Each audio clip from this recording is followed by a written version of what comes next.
Hi ಹೇಳೋ friends, welcome back to my YouTube channel. ಸ್ನೇಹಿತರೆ, PSTR 2004 ಪ್ರಶ್ನೆ ಪತ್ರಿಕೆ ಇದಾಗಿರುತ್ತೆ. ಪ್ರಾಥಮಿಕ ಶಾಲಾ ಶಿಕ್ಷಕರ ನೇಮಕಾತಿ ಪರೀಕ್ಷೆ 2004 general Kannada. So first question ನೋಡ್ತಾ ಹೋದ ಸ್ನೇಹಿತರೆ, ಕಮಲಜ ಪದದ ಸಮಾನಾರ್ಥಕ ಪದವನ್ನು ಕೇಳಿದರೆ, ಕಮಲಜ ಅಂತ ಹೇಳಿದ್ರೆ ಏನು? ಕಮಲ ಮೀನ್ಸ್ ಒಂದು ಹೂವು, ತಾವರೆ ಅಂತ ಹೇಳ್ತೀವಿ. ಜ ಅಂದರೆ ಜನಿಸಿದ ಅಂತ ಅರ್ಥ ಬರುತ್ತೆ ಸ್ನೇಹಿತರೆ. ಕಮಲದಲ್ಲಿ ಹುಟ್ಟಿದಂಥವರು ಯಾರು ಅಂತ ಕೇಳಿದರೆ ವಿಷ್ಣು, ಶಿವ, ಕರ್ಣ, ಬ್ರಹ್ಮ ಅಂತ ಕೊಟ್ಟಿದ್ದಾರೆ. ಸೊ ಕೊಟ್ಟಿರ್ತಕ್ಕಂಥ ಆಪ್ಷನ್ ನೋಡ್ತಾ ಹೋದಾಗ ಬ್ರಹ್ಮ ಅಂತಕ್ಕಂಥ ನಾವು ಕಮಲಜ ಅಂತ ಹೇಳ್ತೀವಿ, ಅಂದರೆ ತಾವರೆಯಲ್ಲಿ ಹುಟ್ಟಿದವರು, ಜನಿಸಿದವರು ಅಂತ ಅರ್ಥದಲ್ಲಿ ನೋಡ್ತಾ ಹೋಗ್ತೀವಿ. ಸೊ ಅದರ ಜೊತೆಗೆ ಲಕ್ಷ್ಮೀ ದೇವಿ ಅಥವಾ ಲಕ್ಷ್ಮಿ ಅಂತಕ್ಕಂಥ ಒಂದು ದೇವರು ಏನಿದೆಯೋ, ಸೊ ಅದು ಸಹ ಕಮಲದಲ್ಲಿ ಹುಟ್ಟತಕ್ಕಂಥದ್ದಾಗಿರುತ್ತೆ, ತಾವರೆಯಲ್ಲಿ ಹುಟ್ಟಿರ್ತಕ್ಕಂಥದ್ದಾಗಿರುತ್ತೆ. ಸೊ ಹಾಗಾಗಿ ಲಕ್ಷ್ಮಿ ಪ್ಲಸ್ ಬ್ರಹ್ಮ ಇಬ್ಬರೂ ಸಹ ನಾವು ಕಮಲಜ ಅಂತಲೇ ಹೇಳ್ತೀವಿ ಸ್ನೇಹಿತರೆ. ಸೊ ಆನ್ಸರ್ ಆಪ್ಷನ್ 4 ಆಗಿರುತ್ತೆ.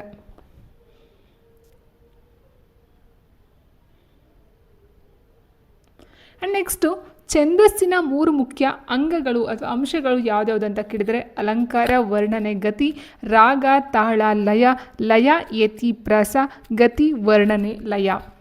ಛಂದಸ್ಸು ಅಂತ ಮೇಯ್ನಾಗಿ ನೋಡ್ತಾ ಹೋದಾಗ ಸ್ನೇಹಿತರೆ ಅಲ್ಲಿ ಬರ್ತಕ್ಕಂಥದ್ದು ಯಾವ್ದಾವ್ದು ಬರುತ್ತೆ ಅಂತ ಹೇಳಿದ್ರೆ ಪ್ರಾಸ ಬರುತ್ತೆ. ಪ್ರಾಸದಲ್ಲಿ ಆದಿಪ್ರಾಸ, ಅಂತ್ಯಪ್ರಾಸ, ಮಧ್ಯಪ್ರಾಸ ಅಂತ ಹೇಳ್ತೀವಿ. ಅದಾದ ನಂತರ ಯತಿ ಬರುತ್ತೆ. ಯತಿ ಆದ ನಂತರ ನಮಗೆ ಗಣಗಳನ್ನು ನೋಡ್ತಾ ಹೋಗ್ತೀವಿ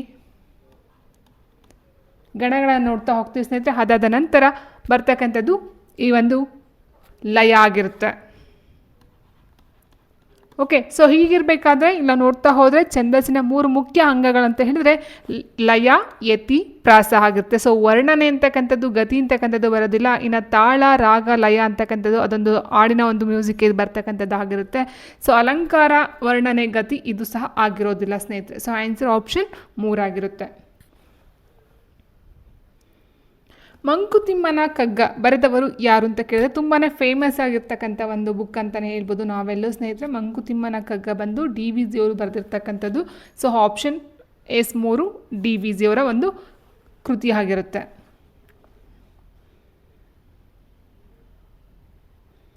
ನೆಕ್ಸ್ಟು, ಪದ ಇಲ್ಲವೇ ವಾಕ್ಯಗಳನ್ನು ಕೂಡಿಸುವಂಥ ಒಂದು ಪದಕ್ಕೆ ಏನೆಂದು ಕರೆಯುತ್ತಾರೆ?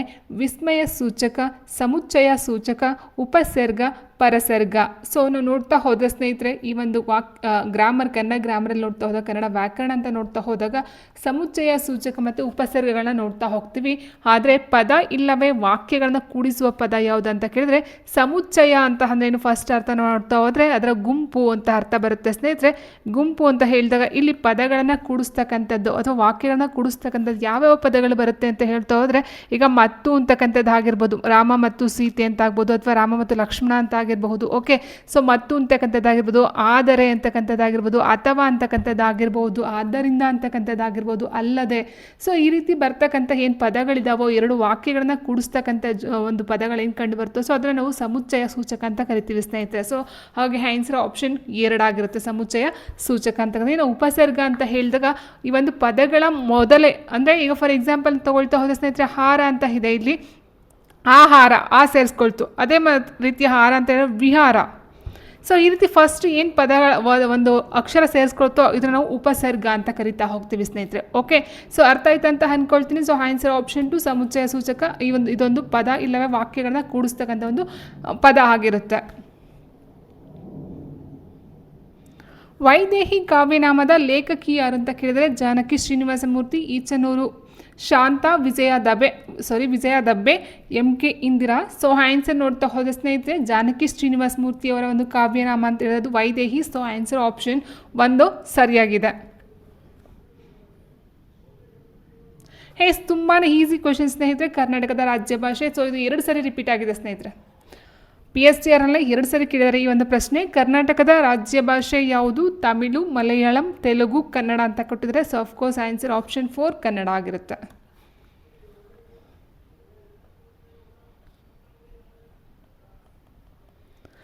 ಬಸವಣ್ಣನವರ ವಚನಾಂಕಿತ ಯಾವುದು? ಕೂಡಲ ಸಂಗಮ ದೇವ, ರಾಮನಾಥ, ಗುಹೇಶ್ವರ, ಕಪಿಲ ಸಿದ್ಧ, ಚೆನ್ನಮಲ್ಲಿಕಾರ್ಜುನ.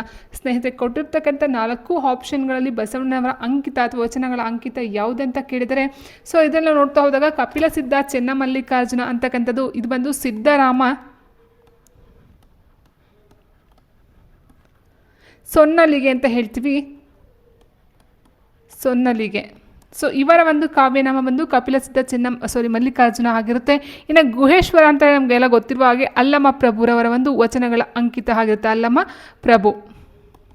ಓಕೆ, ಇನ್ನು ರಾಮನಾಥ ಅಂತಕ್ಕಂಥದ್ದು ಜೇಡರ ದಾಸಿಮಯ್ಯನವರ ಒಂದು ವಚನಗಳ ಅಂಕಿತ ಆಗಿರುತ್ತೆ ಸ್ನೇಹಿತರೆ, ಜೇಡರ ದಾಸಿಮಯ್ಯ.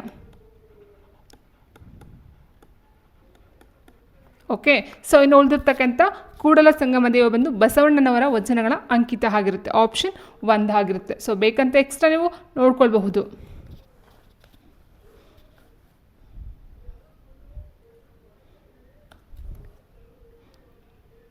ಇನ್ನು ಮುಂದಿನ ಪ್ರಶ್ನೆ, ಆದೇಶ ಸಂಧಿಗೆ ಉದಾಹರಣೆಯನ್ನು ಕೇಳಿದರೆ ಸ್ನೇಹಿತರೆ, ಹಳೆಗನ್ನಡ ಗುರುವನ್ನು ಗಾಳಿಯನ್ನು ಮಾತಿಲ್ಲ.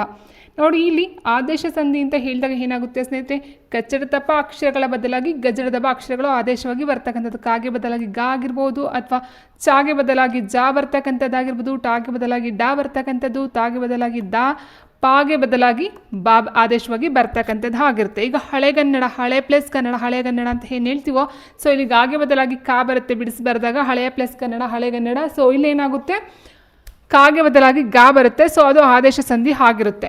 ಇನ್ನು ಉಳಿದಂತೆ ನೋಡ್ತಾ ಹೋದರೆ ಗುರುವನ್ನು, ಗುರು ಪ್ಲಸ್ ಅನ್ನು ಗುರುವನ್ನು ಬರುತ್ತೆ. ಇದನ್ನು ನಾವು ವಕಾರ ಆಗಮ ಅಂತ ಹೇಳ್ತೀವಿ, ವಕಾರ ಆಗಮ ಸಂಧಿ. ಓಕೆ, ಇನ್ನು ನೆಕ್ಸ್ಟ್ ಗಾಳಿಯನ್ನು ನೋಡ್ತಾ ಹೋದಾಗ ಗಾಳಿ ಪ್ಲಸ್ ಅನ್ನು ಬರುತ್ತೆ ಸ್ನೇಹಿತರೆ. ಇದು ಅಷ್ಟೇ, ಯಾ ಇದೆ ಇಲ್ಲಿ, ಯಾ ಇರೋದನ್ನ ನಾವು ಇದನ್ನು ಯಕಾರ ಆಗಮ ಅಂತ ಹೇಳ್ತೀವಿ, ಯಕಾರ ಆಗಮ ಸಂಧಿ. ಓಕೆ, ಸೊ ಮಾತು ಪ್ಲಸ್ ಇಲ್ಲ ಮಾತಿಲ್ಲ, ಇದೊಂದು ಲೋಪ ಸಂಧಿ ಆಗ್ತಕ್ಕಂಥದ್ದು ಆಗಿರುತ್ತೆ ನಾವು ಉಳಿದಂತೆ.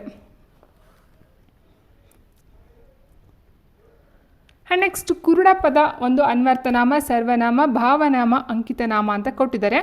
ಕುರುಡ ಅಂತ ಹೇಳಿದಾಗ ಸ್ನೇಹಿತರೆ, ಒಬ್ಬ ವ್ಯಕ್ತಿಯನ್ನು ನಾವು ನೋಡಿ ಅವನ ಒಂದು ಅರ್ಥವನ್ನು ಅಲ್ಲಿ ಕೊಡ್ತಾ ಹೋಗುತ್ತೆ ಸ್ನೇಹಿತರೆ. ಕುರುಡ, ಕುಂಟ ಆಗಿರ್ಬೋದು, ಅಂದರೆ ಅವನ ಒಂದು ಏನು ಸ್ಪೆಸಿಫಿಕೇಶನ್ ಇರುತ್ತೋ ಸೊ ಅದನ್ನು ನೋಡಿ ಹೇಳ್ತಕ್ಕಂಥ ಪದ ಆಗಿರುತ್ತೆ ಅದು. ಸೊ ಸರ್ವನಾಮ ಅಂತ ಹೇಳಿದಾಗ ಅಲ್ಲಿ ನಾಮಪದಗಳಿಗೆ ಬದಲಾಗಿ ಬರ್ತಕ್ಕಂಥದ್ದು ಸರ್ವನಾಮ. ಸೊ ನಾನು ಆಗಿರ್ಬೋದು, ನೀನು, ಅವನು, ಅವಳು, ಇದೆಲ್ಲ ಸರ್ವನಾಮ, ನಾಮಪದಕ್ಕೆ ಬದಲಾಗಿ ಬರ್ತಕ್ಕಂಥದ್ದು. ಬಟ್ ಕುರುಡ ಅಂತಕ್ಕಂಥದ್ದು ಒಂದು ನಾಮಪದನೇ ಆಗಿದೆ ಸ್ನೇಹಿತರೆ. ಸೊ ಇಲ್ಲಿ ಅನ್ವರ್ಥನಾಮಕ್ಕೆ ಬರ್ತಕ್ಕಂಥದ್ದಾಗಿರುತ್ತೆ. ಅನ್ವರ್ಥನಾಮ ಅಂತ ಹೇಳಿದಾಗ ಅವರು ಇರ್ತಕ್ಕಂಥ ಒಂದು ಏನು ಅಂಗವಿಕಲತೆ ಆಗಿರ್ಬೋದು, ಅಥವಾ ಅವ್ರು ಮಾಡ್ತಕ್ಕಂಥ ಕೆಲಸ. ಫಾರ್ ಎಕ್ಸಾಂಪಲ್ ಅಂತ ಹೇಳಿದ್ರೆ, ಈ ಒಂದು ಡಾಕ್ಟರ್ ಅಂತ ಏನು ಹೇಳ್ತೀವೋ ವೈದ್ಯರು, ಸೊ ಅದಾಗಿರ್ಬಹುದು, ವಕೀಲರು ಅಂತ ಆಗ್ಬೋದು, ಶಿಕ್ಷಕರು ಅಂತ ಆಗಿರ್ಬೋದು, ವಿದ್ಯಾರ್ಥಿ ಅಂತ ಆಗಿರ್ಬೋದು, ಸೊ ಕುರುಡ ಆಗಿರ್ಬೋದು, ಕುಂಟ, ಸೊ ಈ ರೀತಿ ಇರ್ತಕ್ಕಂಥ ಪದಗಳನ್ನು ನಾವು ಅನ್ವರ್ಥನಾಮ ಅಂತ ಹೇಳ್ತೀವಿ. ಇನ್ನು ಅಂಕಿತನಾಮ ಅಂತ ಹೇಳಿದ್ರೆ ನಾವು ಇಟ್ಕೊಂಡಿರ್ತಕ್ಕಂಥದ್ದು, ಕರೆಯೋದಕ್ಕೋಸ್ಕರ ನಾವು ಇಟ್ಕೊಂಡಿರ್ತೀವಲ್ವ. ಸೊ ರಾಮ, ಸೀತೆ, ಲಕ್ಷ್ಮಣ ಆಗಿರ್ಬೋದು, ಅಥವಾ ನಮ್ಮ ಹೆಸರುಗಳು ನಾವೇನು ಇಟ್ಕೊಂಡಿದ್ವೋ ಅದಾಗಿರ್ಬಹುದು, ಅಥವಾ ಕೆಲವೊಂದು ನದಿಗಳ ಹೆಸರಾಗಿರ್ಬೋದು. ಸೊ ಈ ರೀತಿ ನೋಡ್ತಾ ಹೋದಾಗ ಅದು ಅಂಕಿತನಾಮ ಅಂತ ಅನ್ಸ್ಕೊಳ್ಳುತ್ತೆ ಸ್ನೇಹಿತರೆ. ಓಕೆ, ಸೊ ಭಾವನಾಮ ಅಂದರೆ ಏನಾಗಾದರೆ ಭಾವನೆಗಳನ್ನು ವ್ಯಕ್ತಪಡಿಸೋ ಒಂದು ಏನು ಇದು ಬರುತ್ತೋ, ಸೊ ಭಾವನಾಮದಲ್ಲಿ ನೋಡ್ತಾ ಹೋಗ್ತೀವಿ. ದವಾಖಾನೆ ಪದ ಕನ್ನಡ ಪದ, ಉರ್ದು ಪದ, ಹಿಂದಿ ಪದ ಮತ್ತು ಅರಬಿಕ್ ಪದ ಅಂತ ಕೊಟ್ಟಿದ್ದಾರೆ ಸ್ನೇಹಿತರೆ. ಕನ್ನಡ ಪದ ಅಂತಕ್ಕಂಥದ್ದು ದವಾಖಾನೆ ಅಂತಕ್ಕಂಥದ್ದು ಯಾವ ಪದ? ಸೊ ಆನ್ಸರ್ ಬಂದು ಆಪ್ಷನ್ 4 ಅರಬಿಕ್ ಆಗಿರುತ್ತೆ. ಸೊ ಅದು ಹಿಂದಿ ಕನ್ನಡ ಬರಲ್ಲ ಸ್ನೇಹಿತರೆ. So answer option 4. ಎಸ್, ಆ, ಇ, ಉ, ಎ, ಓ ಇವು ಎಂತಹ ಪದಗಳಂತ ಕೇಳಿದರೆ ತುಂಬ ಈಸಿ ಆಗಿರ್ತಕ್ಕಂಥ ಒಂದು ಪ್ರಶ್ನೆ ಪತ್ರಿಕೆ ಅಂತಲೇ ಹೇಳ್ಬಹುದು ಸ್ನೇಹಿತರೆ. ಆ, ಇ, ಉ, ಎ, ಓ ಇದೆಲ್ಲ ಒಟ್ಟು ನಾವು ಸ್ವರಗಳಲ್ಲಿ ನೋಡ್ತಾ ಹೋಗ್ತೀವಿ. ವ್ಯಂಜನಗಳಂತ ಹೇಳಿದಾಗೆ ಕಾಟು, ಳ ಒಟ್ಟು 34 ಅಕ್ಷರಗಳು ಬರುತ್ತೆ ಸ್ನೇಹಿತರೆ ವ್ಯಂಜನಗಳಲ್ಲಿ. ಇನ್ನು ಆ ಇಂದ ಔ, ಆ ಟು ಔ ಏನು ಬರುತ್ತೋ ಇದನ್ನು ನಾವು ಸ್ವರಗಳಂತ ಕರಿತೀವಿ. ಟೋಟಲಾಗಿ 13 ಬರ್ತಕ್ಕಂಥದ್ದಾಗಿರುತ್ತೆ. ಸೊ ಇನ್ನು ನೆಕ್ಸ್ಟ್ ಸಂಧ್ಯಾಕ್ಷರಗಳಂತ ಹೇಳಿದರೆ ಐ ಮತ್ತು ಔ ಆಗಿರುತ್ತೆ, ಅದನ್ನು ಸಂಧ್ಯಾಕ್ಷರಗಳಂತ ಕರಿತೀವಿ. ಇನ್ನು ಅರ್ಧ ಸ್ವರಗಳಂತ ಎಲ್ಲ ನೋಡ್ತಾ ಹೋಗಲ್ಲ ಸ್ನೇಹಿತರೆ. ಸೊ ಹೀಗಿರಬೇಕಾದ್ರೆ ಆನ್ಸರ್ ಯಾವುದಾಗಿರುತ್ತೆ? ಆಪ್ಷನ್ 2 ಸ್ವರಗಳಾಗಿರುತ್ತೆ. ಆ್ಯಂಡ್ ನೆಕ್ಸ್ಟು ಕನ್ನಡದ ರತ್ನಾತ್ರಯರು ಯಾರಂತ ಕೇಳಿದರೆ ಪಂಪ, ಜನ್ನ ಮತ್ತು ಪೊನ್ನ, ರನ್ನ, ಪಂಪ ಮತ್ತು ಜನ್ನ. ಸೊ ಆಲ್ಮೋಸ್ಟ್ ನಾವು ನೋಡ್ತಾ ಹೋದಾಗೆ ಸ್ನೇಹಿತರೆ ಕನ್ನಡದ ರತ್ನಾತ್ರಯರಲ್ಲಿ ಜನ್ನ ಅಂತಕ್ಕಂಥವ್ರು ಎಲ್ಲೂ ಸಹ ಬರಲ್ಲ. ಓಕೆ, ಸೊ ಅಂದರೆ ಕನ್ನಡದ ರತ್ನಾತ್ರಯರು ಅಂತ ಹೇಳಿದಾಗ ಅಲ್ಲಿ ಜನ್ನ ಬರಲ್ಲ ಅಂದರೆ ಇಲ್ಲಿರ್ತಕ್ಕಂಥ ಆಪ್ಷನ್ಗಳಲ್ಲಿ ಜನ್ನ ಎಲ್ಲೆಲ್ಲಿದ್ದಾರೋ ಅದನ್ನು ಬಿಟ್ಟಾಕೋದ್ರೆ ಮಿಕ್ಕಿದ ಉಳಿದಿರ್ತಕ್ಕಂಥದ್ದು 4ನೇದು ಪಂಪ, ಪೊನ್ನ ಮತ್ತು ರನ್ನ. ಸೊ ಇವರನ್ನು ಕನ್ನಡದ ರತ್ನಾತ್ರಯರು ಅಂತ ಕರಿತೀವಿ. ಸೊ ಲಾಸ್ಟ್ ಒಂದು ಕ್ವೆಶನ್ ಕೇಳಿದ್ರು ಸ್ನೇಹಿತರೆ PSTರಲ್ಲಿ ಏನಂತ ಕೇಳಿದ್ರು ಅಂದರೆ ಕನ್ನಡದ ರತ್ನಾತ್ರಯರಲ್ಲಿ 2ನೇವನು ಯಾರು ಅಂತ ಕೇಳಿದರು. ಸೊ ಇದು ಆರ್ಡರ್ ವೈಸ್ ಆಗೇ ಇರಲಿ, ಪಂಪ, ಪೊನ್ನ, ರನ್ನ. ಸೊ ಕನ್ನಡದ ರತ್ನಾತ್ರಯಲ್ಲಿ 2ನೇವನು ಯಾರಂತ ಹೇಳಿದ್ರೆ ಪೊನ್ನ ಆಗಿರ್ತಾರೆ, ಹೌದಾ? ಸೊ ಹೀಗಿರಬೇಕಾದ್ರೆ ಸ್ನೇಹಿತರೆ ನೀವು ಈ ಕ್ವಶನ್ನ ಸರಿಯಾಗಿ ನೋಡ್ಕೊಳ್ತಾ ಹೋಗಿ. ಪಂಪ, ಪೊನ್ನ, ರನ್ನ ಆರ್ಡರ್ ವೈಸ್ ಆಗಿ ನೋಡ್ಕೊಳ್ತಾ ಹೋಗಿ. ಅದಾದ ನಂತರ ಬರ್ತಕ್ಕಂಥದ್ದು ಜನ. ಆ್ಯಂಡ್ ನೆಕ್ಸ್ಟು ಖ, ಚ, ಠ, ಥ, ಪ. ಇವು ನೋಡಿ ಎಂಥ ಕ್ವೆಶನ್ಸ್ಗಳನ್ನ ಕೇಳಿದ್ದಾರೆ ಅಂದರೆ 5ನೇ ಕ್ಲಾಸ್ 6ನೇ ಕ್ಲಾಸ್ ಮಕ್ಕಳು ಆನ್ಸರ್ ಮಾಡ್ಬೋದು. ಆ ರೇಂಜ್ಗೆ ಕ್ವಶನ್ಸ್ಗಳಿದ್ದಾವೆ. ಸೊ ಈ ಕೊಟ್ಟಿರ್ತಕ್ಕಂಥ ಅಕ್ಷರಗಳಿದಾವೋ ಇದನ್ನು ಸ್ವರಗಳಂತೆ ಕರಿತೀವ. ವ್ಯಂಜನಗಳ, ಸಂಧ್ಯಾಕ್ಷರಗಳ, ಅನುನಾಸಿಕಗಳ. ನೋಡಿ ಇಂಥ ಕ್ವೆಶನ್ ಇದು. ಸ್ವರಗಳಂತ ಹೇಳಿದಾಗ ನಾನು ಆಲ್ರೆಡಿ ಹೇಳಿದಾಗೆ ಸ್ವತಂತ್ರವಾಗಿ ಉಚ್ಚರಿಸಲ್ಪಡ್ತಕ್ಕಂಥ ಅಕ್ಷರಗಳು ಯಾವ್ದು ಬರುತ್ತೆ, ಆ ಟು ಔ ತನಕ ಬರುತ್ತೆ. ಇನ್ನು ವ್ಯಂಜನಗಳಂತ ಹೇಳಿದಾಗ ಕಾ ಟು ಲ. ಸಂಧ್ಯಾಕ್ಷರಗಳು ಯಾವ್ದು ಬರುತ್ತೆ, ಐ ಮತ್ತು ಐ ಮತ್ತು ಔ. ಅನುನಾಸಿಕಗಳು ಬಂದು ಇನ್ಯ, ಇನ್ಯ, ನ, ನ, ಮ. ಸೊ ಇದು ಅನುನಾಸಿಕಗಳು ಬರುತ್ತೆ. ಸೊ ಇವಾಗ ಏನಾಯಿತು, ಕ, ಚ, ಟ, ತಪ ಅಂತಕ್ಕಂಥದ್ದು ವ್ಯಂಜನಗಳಲ್ಲಿ ಬರ್ತಕ್ಕಂಥದ್ದು. ಆಪ್ಷನ್ 2. ಸೊ ಎಕ್ಸ್ಪ್ಲೇನೇ ಮಾಡೋ ಹಾಗಿಲ್ಲ ಇದನ್ನು. ಕ್ರಿಯಾಪದದ ಮೂಲ ರೂಪ. ಹಬ್ಬ ಏನಿಂಥ ಕ್ವಶನ್ಸ್ಗಳಿವು. ಕ್ರಿಯಾಪದದ ಮೂಲ ರೂಪ ಏನಂತ ಕರೀತಾರೆ, ಧಾತು ಅಂತ ಕರೀತಾರೆ. ಹೌದಲ್ವಾ? ಸೊ ಆಪ್ಷನ್ 4 ಧಾತು. ಸೊ ಫಾರ್ ಎಕ್ಸಾಂಪಲ್ ಒಂದು ಕ್ರಿಯಾಪದ ತೊಗೊಳ್ತೀವಿ ಅಂದರೆ ಈಗ ರಾಮನು ಕಾಡಿಗೆ ಹೋದನು, ಫೇಮಸ್ ಆಗಿರ್ತಕ್ಕಂಥ ಒಂದು ಸೆಂಟೆನ್ಸು. ರಾಮನು ಕಾಡಿಗೆ ಹೋದನು. ಸೊ ಇಲ್ಲಿ ಕ್ರಿಯಾಪದ ಯಾವುದು, ಹೋದನು ಅಂತಕ್ಕಂಥದ್ದು ಕ್ರಿಯಾಪದ ಆಗಿರುತ್ತೆ ಸ್ನೇಹಿತರೆ. ಕ್ರಿಯಾಪದದ ಮೂಲ ರೂಪ ಧಾತು ಅಂತ ಏನು ಹೇಳಿದ್ವೋ, ಹೋದನು ಪದದ ಧಾತು ಏನು, ಹೋಗು. ಸೊ ಇದು ಧಾತು ಆಗಿರುತ್ತೆ, ಹೋಗು ಅಂತಕ್ಕಂಥದ್ದು. ಈಗ ಹೋದನು ಬಂದು ಕ್ರಿಯಾಪದ, ಕ್ರಿಯಾಪದ ಮೂಲ ರೂಪ ಹೋಗು, ಧಾತು, ಅದು ಧಾತು. ಕೇಳಿದ್ರೆ ನಿಮ್ಗೇನಾದರೂ. ಸೊ ಹೋದನು ಪದದ ಧಾತು ಯಾವುದು ಅಂತ ಹೇಳಿದ್ರೆ ಹೋದ ಅನ್ನಲ ಬರಲ್ಲ, ಹೋಗು ಅನ್ನೋದು ಬರುತ್ತೆ. ಕನ್ನಡ ವರ್ಣಮಾಲೆಯಲ್ಲಿರೋ ಒಟ್ಟು ಅಕ್ಷರಗಳು ಎಷ್ಟು? ಯಪ್ಪ ಇಂಥ ಕ್ವೆಶನ್ ನೋಡಿ. ಕನ್ನಡ ವರ್ಣಮಾಲೆಯಲ್ಲಿರೋ ಒಟ್ಟು ಅಕ್ಷರಗಳೆಷ್ಟು ಅಂತ ಕೇಳಿದರೆ 50, 47, 52, 49. ಸೊ ಆನ್ಸರ್ ಆಪ್ಷನ್ 4 49 ಆಗಿರುತ್ತೆ. ಇಲ್ಲಿ ಕೇಶಿರಾಜನ ಬೇರೆ ಬರುತ್ತೆ. ಇದು ಜನರಲ್ ಆಗಿ ಈಗಿರ್ತಕ್ಕಂಥ ಕನ್ನಡ ವರ್ಣಮಾಲೆಯಲ್ಲಿ 49 ಸ್ನೇಹಿತರೆ. ಸೊ ಅದು ನೋಟ್ ಮಾಡ್ಕೊಳ್ತಾ ಹೋಗಿ. ಹಂಶಿ ಸಮಾಸಕ್ಕೆ ನಿದರ್ಶನವನ್ನು ಕೇಳಿದರೆ ಸ್ನೇಹಿತರೆ, ಇಲ್ಲಿ ಕೆಂದಾವರೆ, ಮುಕ್ಕಣ್ಣ, ಮುಂಬಾಗಿಲು ಮತ್ತು ಅರಮನೆ ಅಂತ ಕೇಳಿದರೆ ಕೊಟ್ಟಿದ್ದಾರೆ. ಅಂಶಿ ಸಮಾಸ ಅಂತ ಹೇಳಿದಾಗ ಇಲ್ಲಿ ಅಂಶಂಶಿ ಭಾವ ಕಂಡು ಬರುತ್ತೆ. ಹೌದಾ? ಸೊ ಅಂದರೆ ಒಂದು ಭಾಗ ಅಂತ ಹೇಳ್ಬೋದು. ನೋಡಿ, ಕೆಂದಾವರೆ ಅಂತ ಕೊಟ್ಟಿದ್ದಾರೆ, ಕೆಂಪಾದ ಪ್ಲಸ್ ತಾವರೆ. ಕೆಂಪಾದ ಪ್ಲಸ್ ತಾವರೆ, ಕೆಂದಾವರೆ ಬಂದು ಕರ್ಮಧಾರಿಯ ಸಮಾಸ ಬರುತ್ತೆ. ಕರ್ಮಧಾರಿ ಅಂತ ಹೇಳಿದ್ರೆ ಅಲ್ಲಿ ವಿಶೇಷತೆಯಿಂದ ಕೂಡಿರ್ತಕ್ಕಂಥದ್ದು. ಪೂರ್ವ ಪದ ವಿಶೇಷವಾಗಿದೆ ಆ್ಯಂಡ್ ಉತ್ತರ ಪದ ಒಂದು ನಾಮಪದವಾಗಿದೆ. ಸೊ ಇದನ್ನು ನಾವು ಕರ್ಮಧಾರಿಯ ಸಮಾಸಕ್ಕೆ ಸೇರಿಸ್ಕೊಳ್ತೀವಿ. ಇನ್ನು ಮುಕ್ಕಣ್ಣ ಅಂತ ಹೇಳಿದಾಗ 3 ಕಣ್ಣುಳ್ಳವನು ಯಾರು? ಶಿವ. ಅದು ಬಂದು ಬಾಹಿರಿ ಸಮಾಸಕ್ಕೆ ಬರ್ತಕ್ಕಂಥದ್ದು, ಬಾಹಿರಿ ಸಮಾಸ. ಇನ್ನು ಮುಂಬಾಗಿಲು ಅಂತ ಹೇಳಿದಾಗ ಬಾಗಿಲ ಪ್ಲಸ್ ಮುಂದೆ, ಬಾಗಿಲ ಪ್ಲಸ್ ಮುಂದೆ, ಮುಂಬಾಗಿಲು, ಇದು ಅಂಶಿ ಸಮಾಸಕ್ಕೆ ಬರುತ್ತೆ. ಅರಮನೆ ಅಂತ ಹೇಳಿದಾಗ ಅರಸನ ಪ್ಲಸ್ ಮನೆ, ಅರಸನ ಪ್ಲಸ್ ಮನೆ, ಅರಮನೆ, ಇದು ತತ್ಪುರುಷ ಸಮಾಸ. ಓಕೆ. ಸೊ ಹೀಗಿರಬೇಕಾದ್ರೆ ಆನ್ಸರ್ ಆಪ್ಷನ್ 3 ಮುಂಬಾಗಿಲು. ಸೊ ಮುಂಬಾಗಿಲು ಅಂತಕ್ಕಂಥದ್ದಾಗಿರ್ಬೋದು ಅಥವಾ ಅಂಗೈ ಅಂತಕ್ಕಂಥದ್ದಾಗಿರ್ಬೋದು. So okay. So and next ಇನ್ನೂ ನೋಡ್ತಾ ಹೋದರೆ ಮುಂದಲೆ ಅಂತಕ್ಕಂಥದ್ದಾಗಿರ್ಬೋದು. ಸೊ ಇದೆಲ್ಲ ಬರ್ತಕ್ಕಂಥದ್ದು ಅಂಶಿ ಸಮಾಸ ಆಗಿರುತ್ತೆ. ಮನೆಯಲ್ಲಿ, ಮರದಲ್ಲಿ ಈ ಪದಗಳಲ್ಲಿ ಬಂದಿರುವ ವಿಭಕ್ತಿ ಪ್ರತ್ಯಯ ಯಾವುದಂತ ಕೇಳಿದರೆ ಮನೆಯಲ್ಲಿ. ಸೊ ಎಲ್ಲಿ ಅಂತಕ್ಕಂಥದ್ದು ಇರತಕ್ಕಂಥದ್ದು ಅಲ್ಲಿ. ಆ್ಯಂಡ್ ಮರದಲ್ಲಿ ಇಲ್ಲೂ ಬಂದಿರತಕ್ಕಂಥದ್ದು ಅಲ್ಲಿ. ಸೊ ಇಲ್ಲಿ ಬಂದಿರತಕ್ಕಂಥ ವಿಭಕ್ತಿ ಪ್ರತ್ಯಯ ಯಾವುದು? ಸಪ್ತಮಿ ಅಲ್ಲಿ, ಪಂಚಮಿ ದೆಸೆಯಿಂದ, ಪ್ರಥಮ ಉ, ಚತುರ್ಥಿ ಗೆ ಅಥವಾ ಕೆ ಅಥವಾ ಇಕೆ. ಸೊ ಹೀಗೆಲ್ಲ ಬರ್ತಕ್ಕಂಥದ್ದಾಗಿರುತ್ತೆ ಸ್ನೇಹಿತರೆ. ಸೊ ಹೀಗಿರಬೇಕಾದ್ರೆ ಆಪ್ಷನ್ 1 ಸಪ್ತಮಿ ವಿಭಕ್ತಿ ಪ್ರತ್ಯಯ ಅಲ್ಲಿ ಆಗಿರುತ್ತೆ. ಬೇಸಿಗೆ ಪದದ ಗ್ರಾಮ್ಯ ಅಥವಾ ಜಾನಪದ ರೂಪ ಯಾವುದಂತ ಕೇಳಿದರೆ ಬ್ಯಾಸುಗೆ, ಬೇಸಿಗೆ. ಸೊ ಬೇಸಿಗೆ ಬರಲ್ಲ, ಹೌದಾ? ಬೇಸಗೆ ಅಂತಕ್ಕಂಥದ್ದು ಒಂದು ಗ್ರಾಂಥಿಕ ರೂಪ ಅಂತ ಆದಾಗ ಬೇಸಿಗೆ ಅಂತಕ್ಕಂಥದ್ದು ಗ್ರಾಂಥಿಕ ರೂಪಕ್ಕೆ ಬರಲ್ಲ. ಸೊ ಗ್ರಾಮ್ಯ ಪದ ಅಂತ ಹೇಳಿದಾಗ ಸ್ನೇಹಿತರೆ ಇಲ್ಲಿ ಗೀ ಬರಬೇಕು ಲಾಸ್ಟಲ್ಲಿ. ಬ್ಯಾಸಿಗಿ, ಬ್ಯಾಸುಗೆ ಅಲ್ಲ, ಬ್ಯಾಸಿಗಿ ಅಲ್ಲ. ಸೊ ಲಾಸ್ಟಲ್ಲಿ ಗೀ, ಬ್ಯಾಸಿಗಿ ಅಂತಕ್ಕಂಥದ್ದು ಗ್ರಾಮ್ಯ ಪದ ಆಗಿರುತ್ತೆ.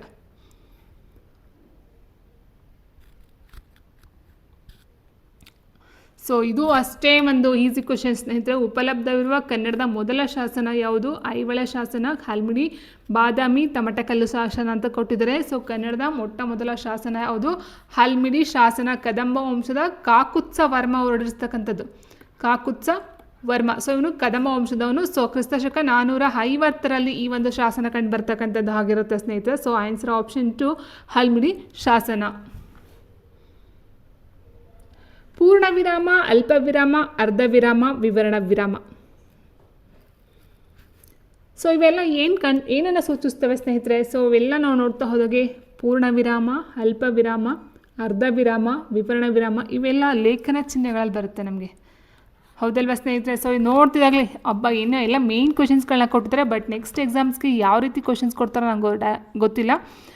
ಇತ್ತೀಚಿನ ದಿನ ನೋಡ್ತಾ ಹೋದರೆ ಕ್ವಶನ್ ಪೇಪರ್ ಎಲ್ಲ ಹೇಳಿಕೆ ಟೈಪಲ್ಲಿ ಹೋಗ್ತಾ ಇದ್ದಾವೆ. ಆದರೆ ಈ ಹಿಂದೆ ಕೊಟ್ಟಿರ್ತಕ್ಕಂಥ ಕ್ವಶನ್ ಪೇಪರ್ಗಳನ್ನ ನೋಡ್ತಿದ್ರೆ ಎಷ್ಟು ಈಸಿ ಕ್ವಶನ್ಸ್ಗಳನ್ನ ಕೇಳಿದ್ದಾರೆ. ಮೇನ್ ಕಣ್ಮುಚ್ಕೊಂಡು ಓದೋ ಹಾಗೆ ಇಲ್ಲ, ಹಾಗೆ ಆನ್ಸರ್ ಆಗಬಹುದು.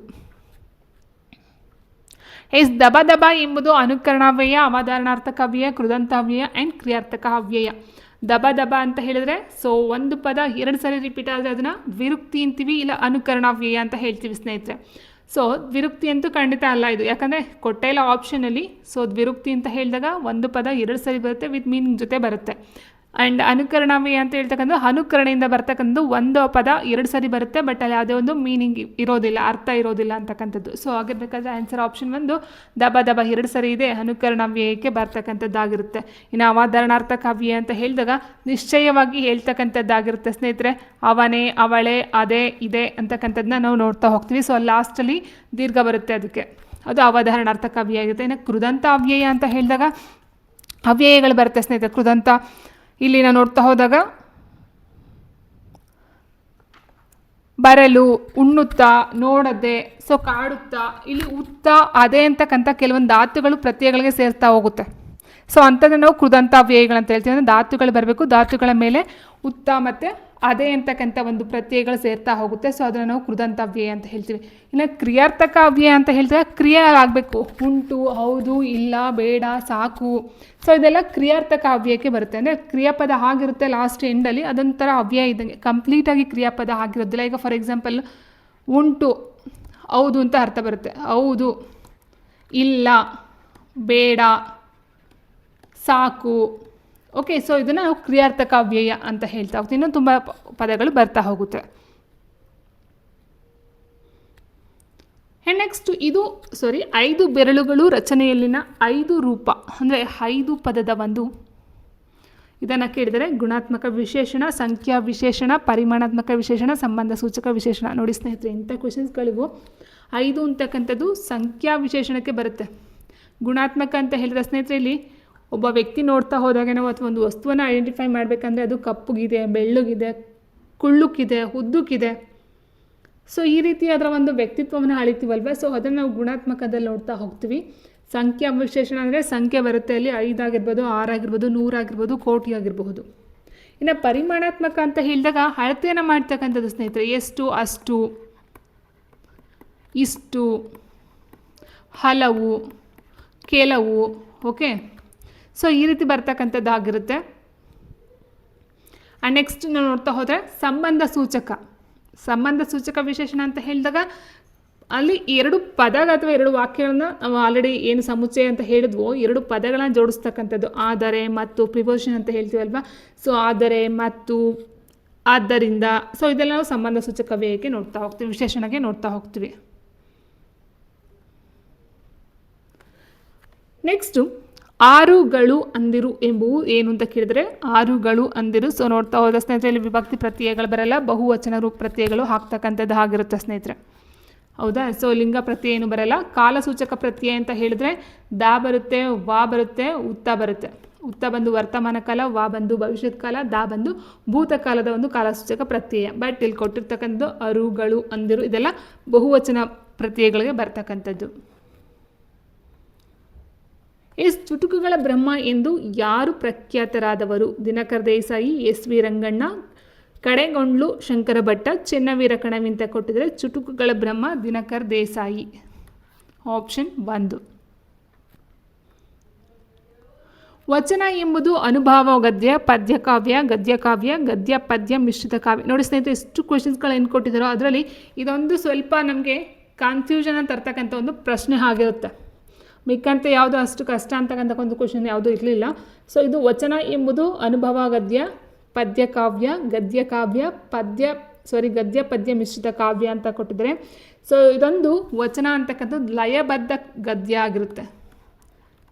ಲಯಬದ್ಧ ಗದ್ಯ, ಇದು ಪದ್ಯ ಅಲ್ಲ. ನೀವು ನೋಡಬಹುದು ವಚನಗಳು ರಾಗವಾಗಿ ಹೇಳ್ಬಿಡ್ತೀವಿ. ವಚನಗಳ ಬುಕ್ಸ್ಗಳೆಲ್ಲ ಕೊಡ್ತಾ ಹೋಗ್ತಾರೆ. ಬಸವಣ್ಣವರ ಒಂದು ವಚನ ಆಗಿರ್ಬೋದು, ಅಥವಾ ಈ ಒಂದು ಅಕ್ಕ ಮಹಾದೇವಿ ಆಗಿರ್ಬೋದು, ಅಲ್ಲಮಪ್ರಭು ಆಗಿರ್ಬೋದು. ಸೊ ಇವರೆಲ್ಲ ನೋಡ್ತಾ ಹೋದಾಗೆ ಕೊಡ್ತಾರೆ ವಚನಗಳು.